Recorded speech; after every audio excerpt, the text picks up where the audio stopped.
कैसे हो चैंपियंस। इस क्लास में बात करते हैं सिद्धार्थ यूनिवर्सिटी के फर्स्ट सेमेस्टर को curricular paper food nutrition and hygiene के इंपॉर्टेंट मल्टीपल चॉइस क्वेश्चंस के बारे में, क्योंकि आपके एग्जाम एमसीक्यू हो रहे हैं तो हम इसका ये एमसीक्यू इंपॉर्टेंट क्वेश्चन डिस्कस करेंगे।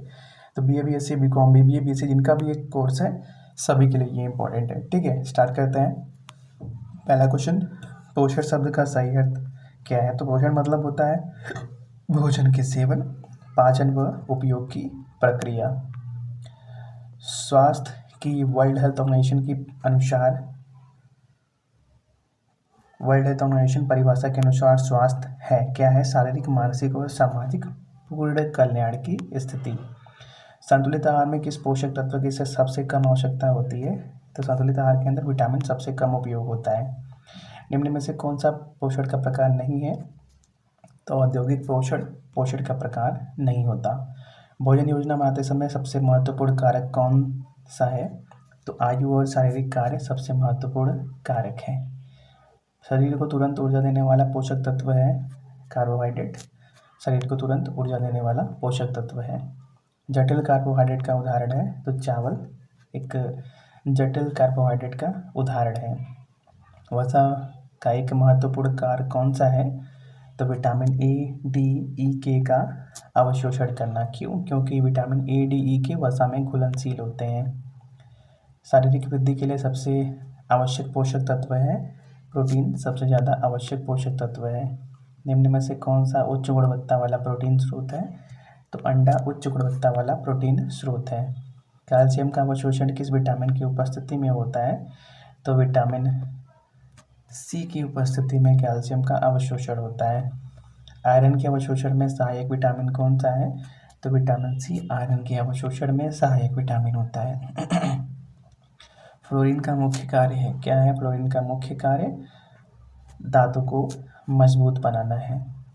जल में घुलनशील विटामिन शरीर में क्या करता है, शरीर में संग्रहित नहीं होते, वो यूरिन के फॉर्म में बाहर निकल जाते हैं।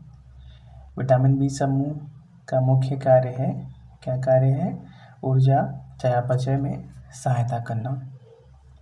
विटामिन E का प्रमुख कार्य है क्या है, एंटीऑक्सीडेंट का कार्य करना।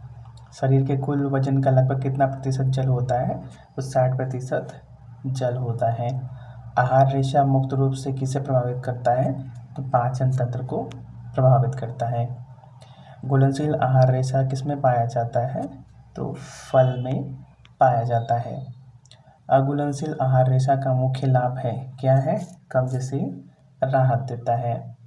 RDA निर्धारण करने का मुख्य उद्देश्य क्या है, पोषक तत्वों की न्यूनतम सुरक्षित मात्रा को बताना।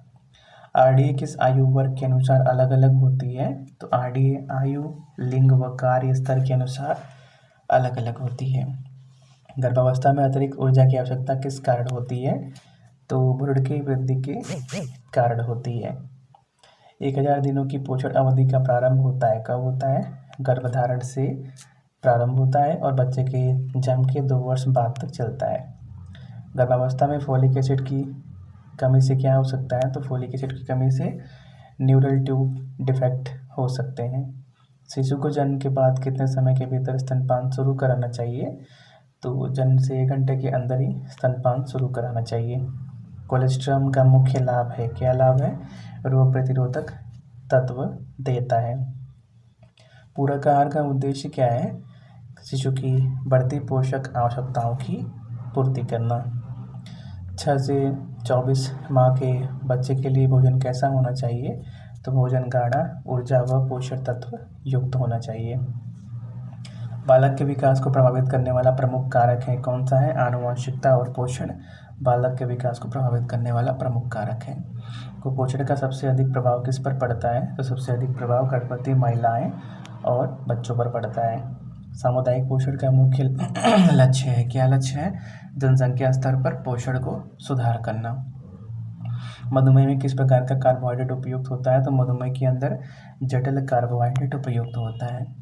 उच्च रक्तचाप में किन खनिज का सेवन बढ़ाना चाहिए। तो पोटेशियम का सेवन बढ़ाना चाहिए।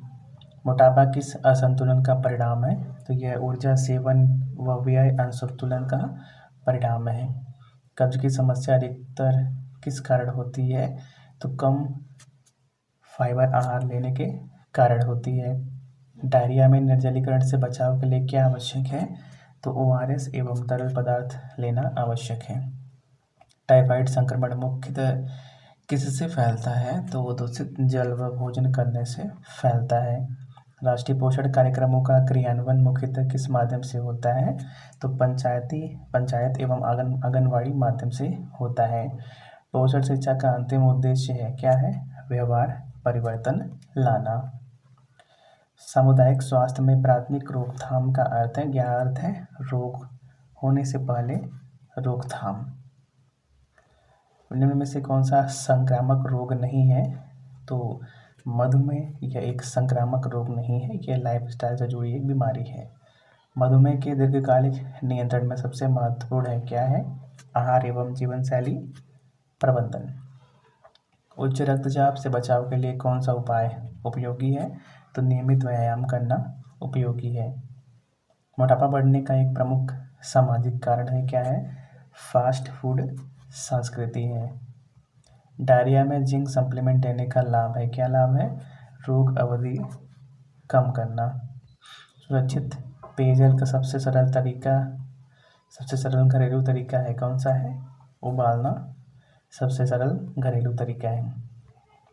स्वच्छता एवं पोषण की आपसी संबंध यह दर्शाता है कि स्वच्छता से रोग कम होते हैं, पोषण सुधरता है। राष्ट्रीय पोषण मिशन पोषण अभियान की शुरुआत किस वर्ष हुई? तो वर्ष 2018 में हुई। पोषण अभियान का प्रमुख लक्ष्य समूह कौन है? तो गर्भवती महिलाएं, धात्री माताएं एवं बच्चे। ICDS कार्यक्रम के अंतर्गत कौन सी सेवा प्रदान नहीं की जाती? ICDS मतलब इंटीग्रेटेड चाइल्ड डेवलपमेंट सर्विस, ठीक है। तो इसके अंतर्गत रोजगार प्रशिक्षण नहीं दिया जाता। मध्याह्न भोजन योजना से कौन सा लाभ नहीं है? तो निजी आय में वृद्धि या मध्याह्न भोजन योजना से लाभ नहीं है। आयरन फोलिक एसिड कार्यक्रम का उद्देश्य है एनीमिया की रोकथाम करना। रोग प्रतिरोधक क्षमता कम होने का प्रमुख कारण है, क्या है? कुपोषण रोग प्रतिरोधक क्षमता कम होने का प्रमुख कारण है। निम्न में से कौन सा भोजन इम्यूनिटी बढ़ाने में सहायक है? तो दाल, फल और हरी सब्जियां इम्यूनिटी बढ़ाने में सहायक होता है। सामुदायिक स्वास्थ्य कार्यक्रम की भूमिका है पोषण एवं स्वास्थ्य शिक्षा देना होता है। स्वास्थ्य जानकारी का मुख्य उद्देश्य है, क्या उद्देश्य है? व्यवहार में सकारात्मक परिवर्तन लाना।